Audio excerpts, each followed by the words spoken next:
Ndagusuhuje wowe nteze amatwi muri aka kanya urasuhuzwa na Padiri Janvier. Ngiye kukugezaho abatagatifu duhimbaza tariki ya 16 z'ukwezi kwa 10 buri mwaka. Tariki ya 16 z'ukwezi kwa 10 duhimbaza abatagatifu Marigarita Mariya Alacoque, duhimbaza mutagatifu Gerard Majella na mutagatifu Edwige. Ni kuri abo batagatifu ngiye kubabwiraho muri make ibyaranze ubuzima bwabo. Ni mu kanya.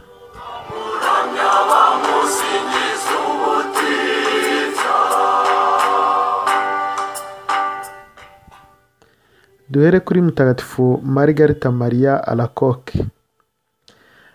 Mutagatifu Marigarita Mariya Alacoque ni umuntu uzwi cyane muri Kiliziya Gatolika kuko ari we Nyagasani yatoye ngo amenyeshe kandi akundishe cyane abakristu umutima mutagatifu wa Yezu. Yavukiye i Lotecourt mu Bufaransa tariki ya 22 Nyakanga mwaka wa 1647.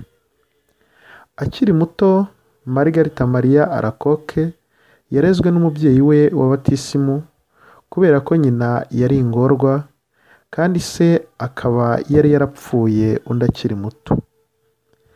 Amaze kuzuza imyaka 23 yinjiye mu muryango w'ababikira b'abavisitandine i Paris-le-Monial.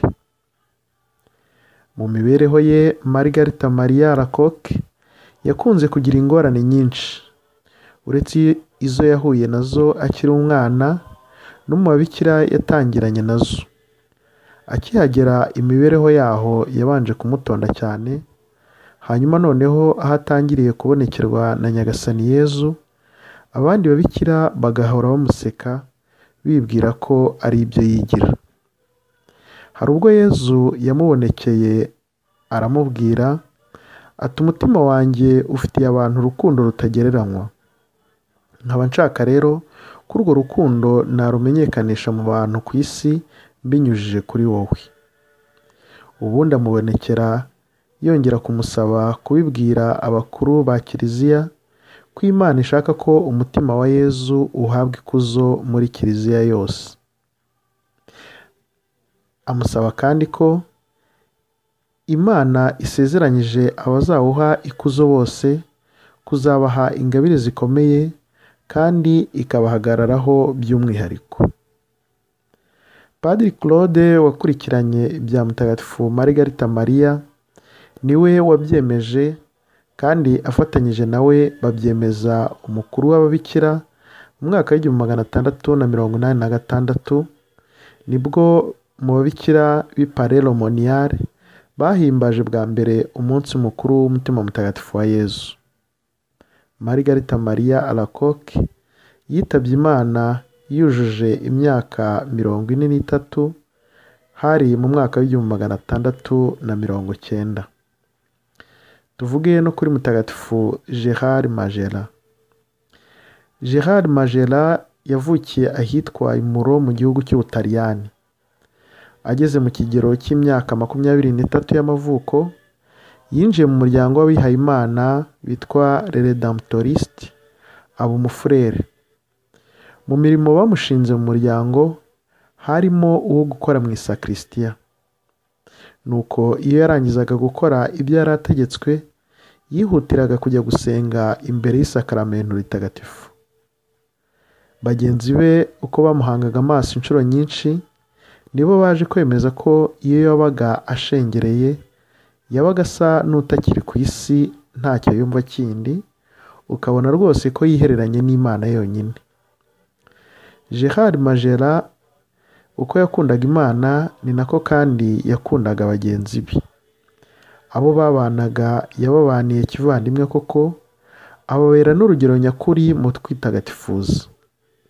Bemeza ko yari yariherewe n'Imana ingabire zidasanzwe, kubera ko yakoraga ibitangaza byinshi mu neza kandi agahorana umubano n'umushyikirano n'Imana nk'uw'umwana n'umubyeyi we. Tuvuge nanone kuri mutagatifu Edwige. Mutagatifu Edwige yavukiye mu gihugu cy'Ubudage. mu kigero cy'imyaka 12 avutse, yashyingiranywe n'igikomangoma Enrico cyangwa Henri cyangwa Henry wa mbere wo muri Polonye. Ubwo Henrico wa mbere akaba umwe mu bikomangoma abaturage b'icyo gihugu bagifitiye icyubahiro kugeza na n'ubu. Henrico na Edwige bari abakristo bafite ukwemera guhamye.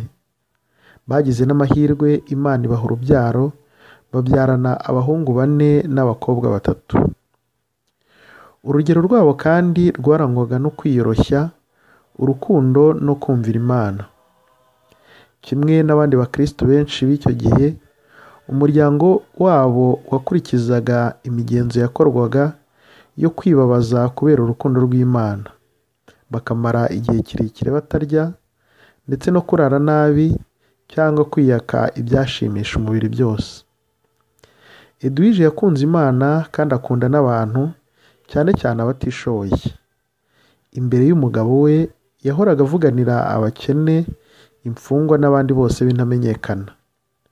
Ni no muri bene ubwo buryo yashinze ibitaro kugira ngo arusheho gufasha abantu. Aho umugabo we apfiriye mu mwaka w'1238, Edwige yihanganiye cyane ubupfakazi bwe, kandi nyuma yakirana ubutwari butangaje urupfu rw'abana be 6.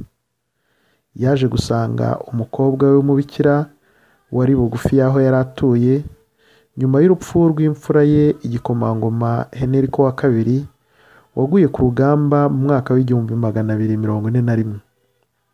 Hashize igihe gito nyuma y'iyo mibabaro yose, Edwige yitabye Imana mu mwaka w'1243. Yari kandi na nyirasenge wa Elizabeth wa Hongiriya. Umunsi mwiza ku bahimbaza abazina b'abatagatifu, umunsi mwiza ku bitwa ba Marigarita, umunsi mwiza ku bitwa ba Gerard Majella, umunsi mwiza kandi no ku bitwa ba Edwige. Nari Padiri Janvier, mugire umunsi mwiza naho ubutaha.